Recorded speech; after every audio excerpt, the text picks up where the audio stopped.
We'll continue with the Bootstrap grid exercise that we started out in the previous exercise.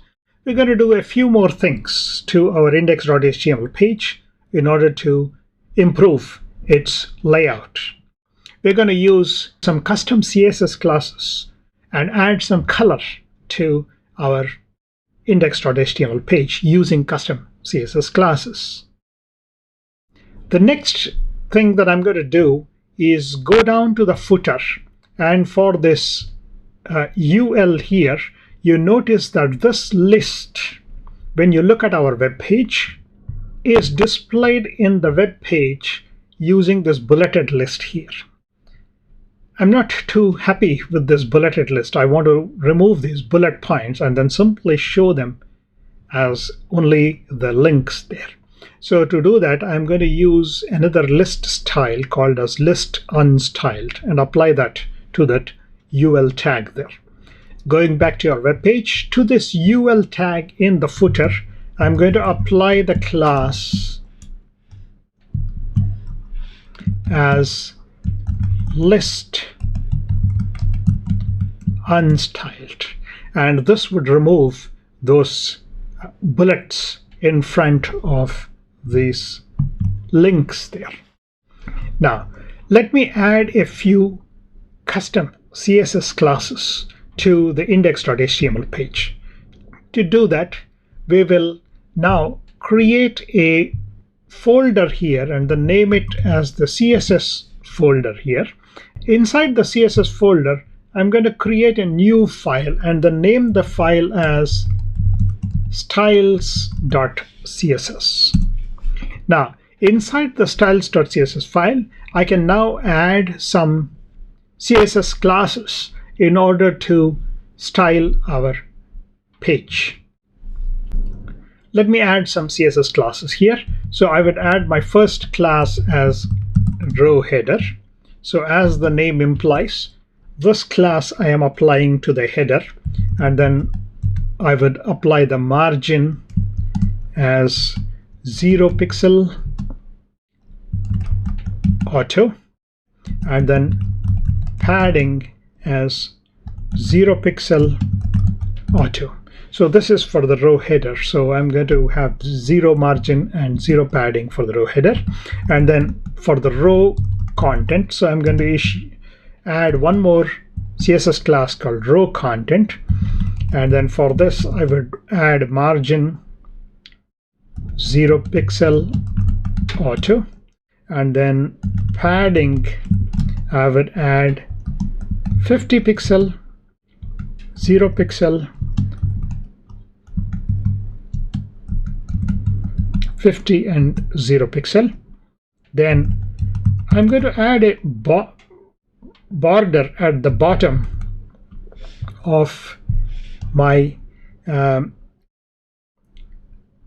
row here, and then the border I will give it 1 pixel and then call it a ridge, and I will set the minimum height to be 400 pixel for the content here. Now that way my web page will look a lot more nicer on the screen. Now this again, you have to try and see until you're satisfied with the way the page is laid out. Now also, I'm going to include one more class called as the footer, which, as you might have already guessed, I'm going to apply to the footer, and I will apply a background color to the footer as D1C4E9.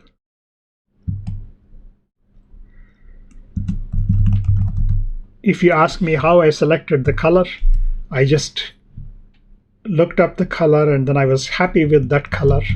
You can choose any color you want to apply, but this color seems to be good for me, so I added that color. And for the padding for the footer, I would add 20 pixel and 0 pixel. Now, once I have added these styles to my CSS file. Let me apply the CSS file to the index.html page. Now, going to the index.html page, obviously I need to use that CSS file inside my index.html page. So right after the Bootstrap CSS file, I'm going to do a link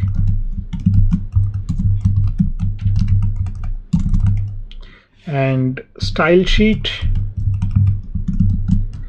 and this is styles.css file there.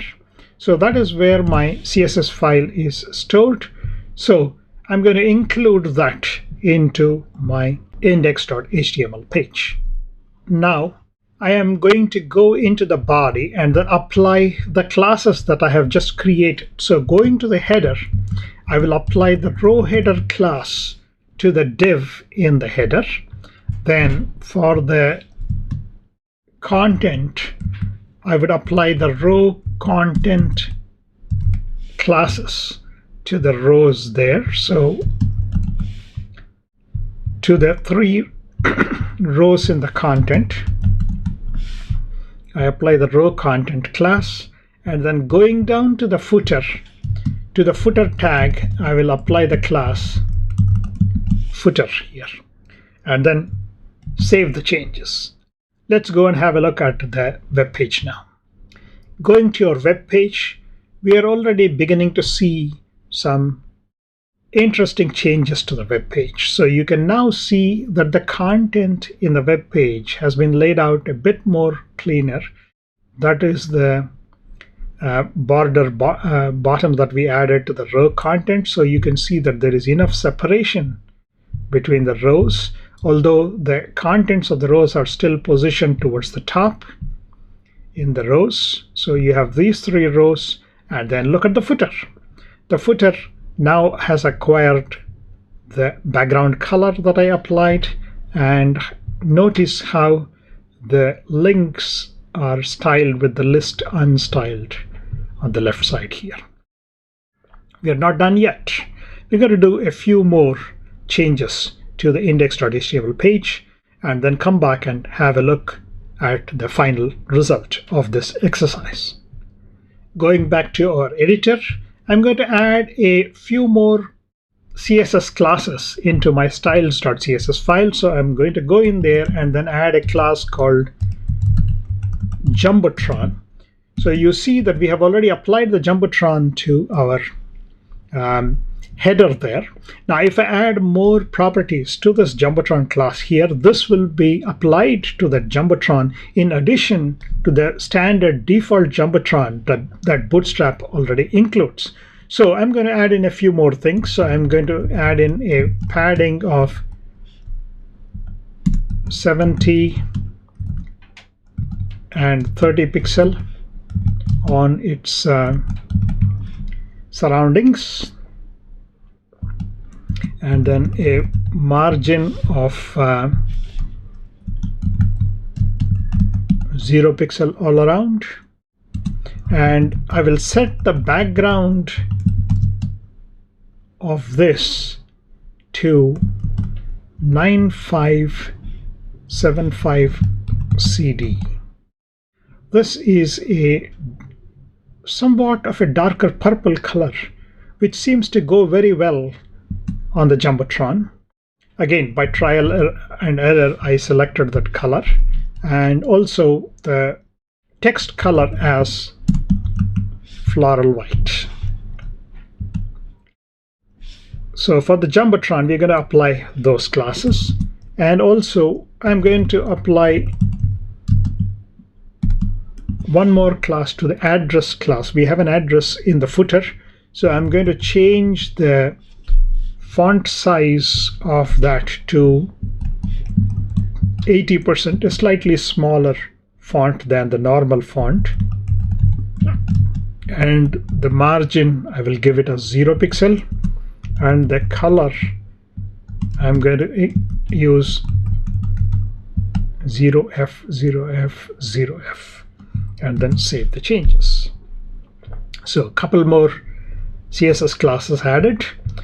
Switching back to index.html, what I'm going to do now is to go to the content rows, and then I'm going to try and position this content in the middle vertically in that row.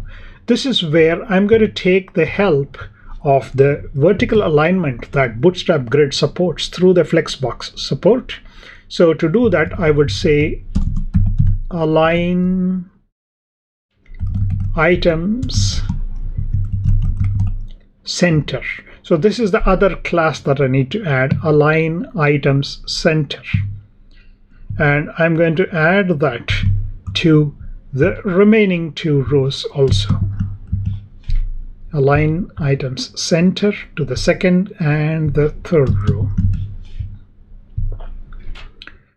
And that should do a vertical justification of the content of the rows. We'll see the result in a minute. Going down to the footer, in the footer, you see that we have used the column auto for this copyright content there. Now I'm going to position this right in the middle horizontally using the justify content center class there. So there is a justify content and a few other classes there. I'm going to use the justify content center class for that. That will essentially position that column in the center of the row there. So that applied to that. And then one little change that I'm going to do is to this inner div there, I'm going to apply a class as text center to that, so that these links are centered on the screen. With these changes, let's go and take a look at the web page at the end of this exercise. Going to our web page is already starting to look even better now. So you can now see that the Jumbotron is now styled with a new background color, which is a little darker purple there, and the lettering is now in floral white color, a little bit indented there. Then you can now see that the content in the content rows are now vertically centered for the three content rows. So this is the use of the align items center that we applied to the rows there. Then going to the footer, you can now see that this copyright is now justified to the center of the screen. Look at how the links here have been centered. I realize that I want to also position this vertically centering to this particular row. So let's go and apply one more class to move this to the center of this particular row vertically. So to do that, going back to index.html, in the footer, for that particular column which contains those, I will apply the class as align self center. So this should be applied to the div which uses the column classes. With this, that particular content will be aligned to the center of the row. The remaining content will still remain at the top. Let's take a final look at the footer. Going to the footer in our web page, you can now see how this has been positioned vertically at the center. These two pieces of content are still aligned to the top of the row. That is fine because that looks okay on in there, but this one I have dragged it down vertically to the center of this particular row. With this, we complete this exercise. In this exercise, we saw the use of custom CSS classes and also used some of the classes for justifying the content horizontally and vertically in our rows. This is a good time for you to do a git commit with the message Bootstrap Grid Part 2.